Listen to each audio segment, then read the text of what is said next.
My fiancée secretly invited the twin sister who once attacked me to our wedding without telling me, so I shattered her world with one cold move. I, a 28 male, got engaged to my girlfriend of 3 years, a 26 female, a few months back, and we were supposed to get married 2 days ago. My girlfriend was a normal and pretty laid-back person before we got engaged, but as soon as she got the ring on her finger, she became this controlling and stubborn person who was unwilling to listen to anything I said. She was the one who planned the entire wedding and didn't take any of my opinions into consideration. She did whatever she pleased. She invited whoever she wanted to, even my guests, including really old friends of mine who hadn't spoken to me in ages. I told her several times not to invite them since it would just be awkward for everyone involved, but she was convinced that everyone who's ever known me needs to be invited. So eventually, I just gave up trying and let her do whatever she wanted. I just hoped that this new side of hers would go back into hiding once we got married. She'd always had control issues even before I met her. That's what my friend told me, who was the one who introduced me to her. But I hadn't imagined anything this bad.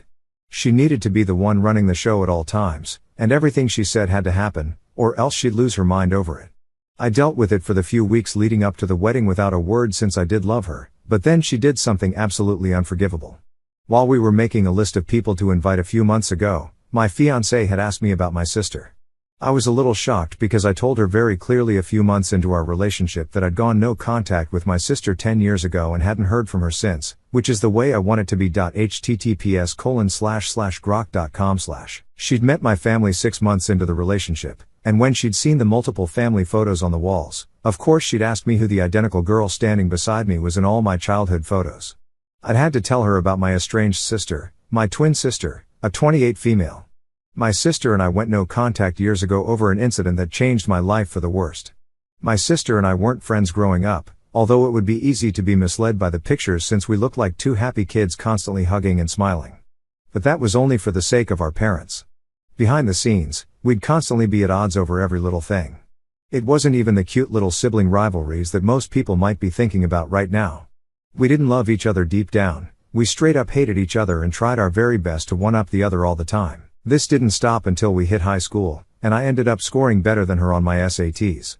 She was furious about it and refused to even look at me for days after that, which was fine by me, and I felt like I'd beat her once and for all.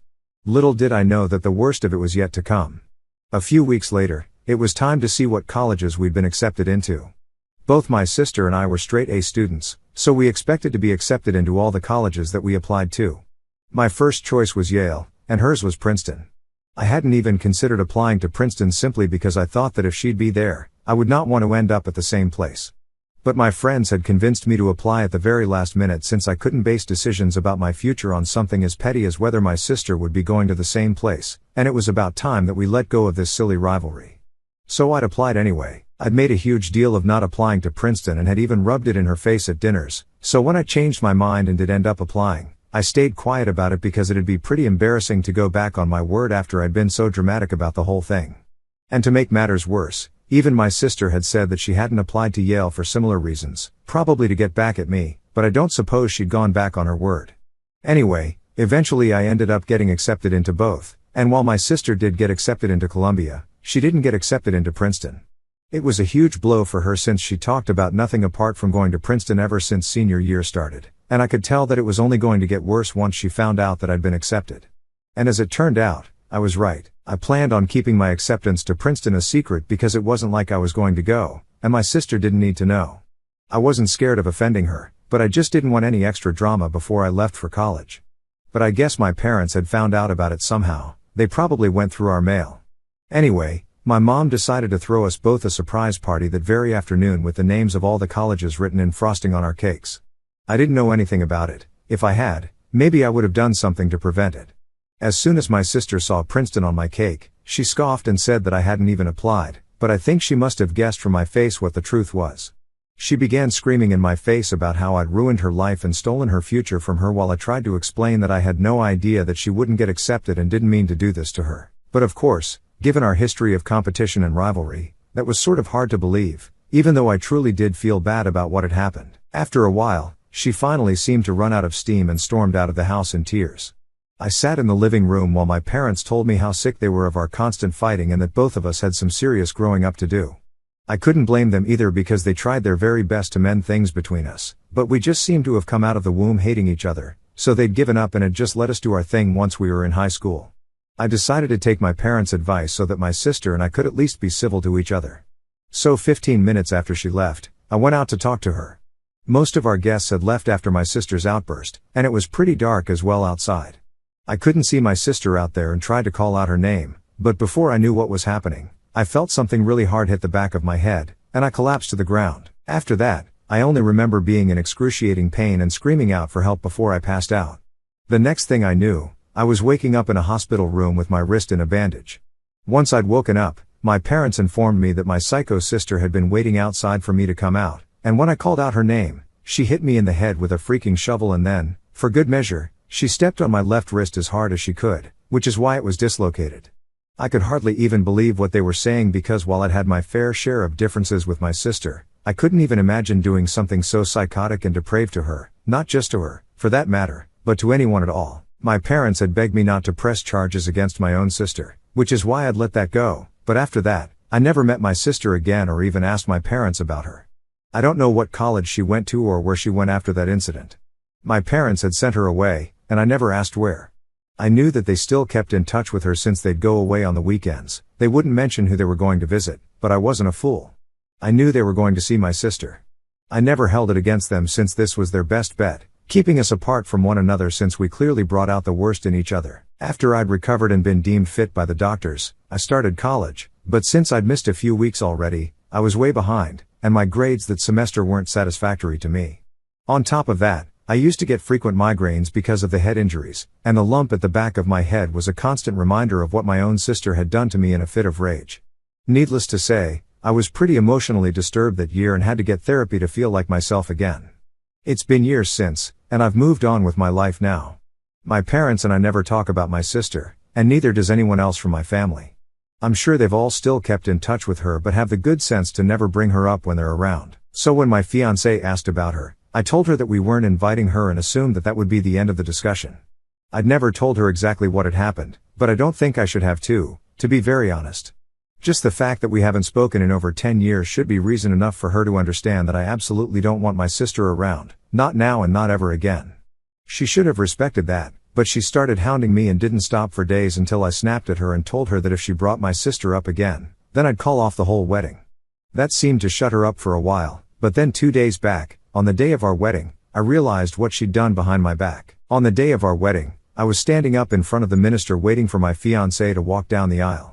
The music started, and the bride started walking, and that's when I noticed my sister among them, walking arm in arm with one of my friends who looked as confused as I felt. Even my sister looked really lost. I was speechless for a few seconds and had absolutely no idea what was happening. My fiancée finally walked down the aisle looking really happy and smiling widely, but I didn't feel anything apart from anger and betrayal. I knew this was her doing and couldn't believe she'd even pulled something like this, and on our wedding day, no less. I felt completely blindsided. So of course I didn't feel particularly emotional, and most of my guests could understand why I had an awful look on my face while my bride was walking down the aisle towards me. When she was finally standing across from me, still sporting that smile, I didn't waste a second and asked her why my sister was there when I categorically told her not to invite her under any circumstance. She told me that she didn't want to have that discussion and wanted to get married first, but obviously that was not going to happen, not anymore. So I told her that we needed to talk about this right now, and she admitted that she told my parents that I'd been talking about wanting to reconcile with my sister before getting married, which is how she'd managed to persuade them to get her my sister's address and contact info. She told me that she'd worked really hard to convince them just so she could surprise me and even had the audacity to say that she thought that it was about time that we made peace with our past, even though she had no idea what had actually happened years ago. We were up there arguing back and forth for like minutes while our guests waited, and finally I realized that there was just no point in fighting for our relationship anymore. I was done and didn't want anything to do with this woman, so I just walked out. I could hear her calling for me to come back, but I didn't pay any heed to it and continued walking until I reached my car. Then I started driving and kept driving until sunset. I couldn't find any decent hotels around, so I decided to sleep in my car itself. I canceled everything on the phone in the evening and ignored all the calls and messages from my fiancé and family on purpose. Thankfully, I had enough gas to go back home the next day, but as soon as I saw my fiancé's car in the driveway, I decided to live at a hotel instead. It's been 2 days, and I haven't responded to any of my fiancé's calls or texts. My parents have also been trying to get through to me, but I can't bother with them right now. Honestly, I can't even believe they were stupid enough to think that I'd suggest reconciling with my sister ever and fell for my fiancé's lies. The least they could have done was call me up to confirm if this is what I wanted, but they chose to believe that this is the kind of surprise I would have wanted at my wedding. Most of all, I'm beyond pissed off at my fiancée because of what she did. She had absolutely no right to go behind my back, manipulate my parents, and then bring my sister, whom I'd been no contact with for 10 years, to our wedding. She'd created a royal mess of things, none of which would have happened if she just respected what I'd said. A few hours ago, she sent me a really long text about how she'd only found out what had really happened all those years ago from my parents yesterday after I walked out of the wedding. She apologized for blindsiding me and agreed that she should have listened to me when I said I didn't want my sister at our wedding. She also mentioned that my parents and friends were livid that she'd done something of this sort, and she'd received an earful from all of them. But she also added she thought that I should have mentioned the specifics of my great fallout with my sister and should have mentioned the exact reason why I didn't speak to her anymore so that she wouldn't have invited her. I don't agree with that in the least. Yeah, maybe that would have helped, but I shouldn't have to spell out everything for her. It was a painful memory for me, and I don't like talking about it. Besides, she should have just believed me when I told her that I didn't want my sister anywhere near me. Nobody just cuts off their sister for 10 years without a valid reason, and she should have known that it was a horrible time for me, and maybe sometime in the future I would have told her, but until then she could have just taken my word for it. I'm not getting married to her anymore, that's for sure. But I don't know if I owe her an apology either. I don't feel particularly sorry about it, and if anything, she should be the one apologizing without blaming me. So what do you guys think? Ida for not telling my fiancé exactly why I'd cut my sister off all those years ago? I've been living in the hotel for days now. I posted my question yesterday, and I guessed I was right not to apologize, so I'm back to ignoring her. I did speak to my mom this morning though. It was weird and strained, but she told me that she was terribly sorry for what had happened and that she should have known that I'd never want my sister around. She explained to me that my fiancé had gotten in touch with them a few weeks ago and had pretty much been trying to convince them for weeks before they agreed to give out my sister's information. My fiancé had also forced them into promising her that they wouldn't speak to me about it since she wanted it to be a surprise, and in hindsight, they do think that it was a stupid decision on their part. I'm glad that they realized that and apologized for it too. I'm not sure if I feel like forgiving them just yet since I'm pretty torn up about my feelings right now, but eventually I guess I will forgive them, just not now. I'm planning on going back home in a few days, but I have to make sure that my fiancé isn't there when I get back. Obviously, she'll be the one moving out since the house is actually mine. I'll give her enough time to pack up and move out, which is more than what she deserves anyway. This relationship is definitely over now, and I'm honestly just relieved. I told my fiancé a few days back that she needed to vacate the house as soon as possible and gave her 5 days to do it. Today is the 6th day, and I went back to my house believing that she'd be gone by now since she texted me back saying that she'd move out by today. So I went back home, and to my surprise, I found her waiting for me in the living room. Very cleverly, she probably managed to park her car somewhere else so that I'd think she wasn't there anymore, and I fell for it. I was really annoyed to see her there and told her that I really wasn't in the mood to discuss anything with her right now. True to character, my fiancé didn't pay any attention to what I was saying and started rambling about how she'd been worried sick for these past few days and that I should have at least told her where I was. I don't know why, but for some reason, my fiancé had just assumed that in spite of everything that had happened, we could just resume our relationship and continue from where we'd left off as if she'd paused a game or something. When I didn't respond, she continued to speak and told me that it was really messed up on my part that I didn't let her in on the whole situation with my sister and even accused me of withholding information from her that could have put her in harm's way since she'd gone to visit my sister. That's when I lost it. I couldn't believe she had the audacity to even pretend that this was my fault, so I told her really bluntly to get the hell out of my house right that minute and that we were over. She seemed a little taken aback. I guess she'd been taking everything I said really lightly, so she didn't see this coming. She tried to argue with me and looked ready to cry, but tears weren't going to affect me anymore. I told her that she needed to leave right that second because I just couldn't stand the sight of her, and the sound of her voice was driving me nuts. I just couldn't take her crap anymore. I wanted her to leave for good. I think I must have struck a nerve there because she burst into tears then and there, but I was so emotionally exhausted that I didn't even bother consoling her and just left her crying there while I went into my bedroom and locked myself in there to take a nap. I must have been asleep for a while because when I woke up, it was dark outside, and my fiancé was gone. I know that she'd come back later to take her stuff with her, but for now, I'm finally on my own and have some space to think and process everything that's happened to me this week. It's been a few days now since my ex-fiancé finally packed up and left the house, but she's still struggling to come to terms with the fact that our relationship is truly over. She keeps reaching out, calling me relentlessly every single day without fail. I've made a conscious choice not to pick up or respond, letting the phone ring out into silence each time. Deep down, though, I can't help but feel a twinge of pity for her. After all, we shared 3 years together, and seeing someone you once cared about in such denial tugs at the heartstrings, even if her actions were what led us here. It's not enough to make me reconsider, but it's there, a quiet undercurrent of sympathy amid the relief of being free from the chaos. Shifting gears a bit, my parents stopped by the house just yesterday, their faces etched with remorse as they poured out heartfelt apologies for their role in the entire ordeal. They didn't hold back, owning up to everything and insisting that the blame rested squarely on their shoulders for not seeing through the deception sooner. It was a heavy conversation, filled with the kind of raw honesty that only comes after a family crisis like this. During our talk, I mustered the courage to inquire about my sister, something I hadn't done in over a decade, as if uttering her name might reopen old wounds. They opened up without hesitation, painting a picture of her life post-incident that I hadn't anticipated. Right after that fateful day when everything exploded, they had made the tough decision to send her to a specialized rehabilitation center focused on anger management. She spent several long months there, immersed in rigorous treatment programs and one-on-one therapy sessions, all tailored to address the deep-seated mental health challenges that had clearly escalated far beyond what any of us had realized at the time. Her issues, they explained, were markedly more intense than mine, requiring that level of intervention to prevent further harm to herself or others. Once the professionals deemed her ready to reintegrate into everyday life, she dove back into her education, enrolling in college at last. But it wasn't a seamless transition. She had to set up her own place, renting a modest apartment where she lived independently, away from the family home to foster that sense of self-reliance. My parents made it a point to visit her regularly on weekends, offering support and checking in to ensure she was on the right path. From what they described, the transformation was gradual but noticeable. She began to exhibit a calmer demeanor, more balanced and composed than the volatile version I remembered from our youth. Around the same time frame that I was launching into my own career, she followed suit, securing employment and building a professional foundation for herself.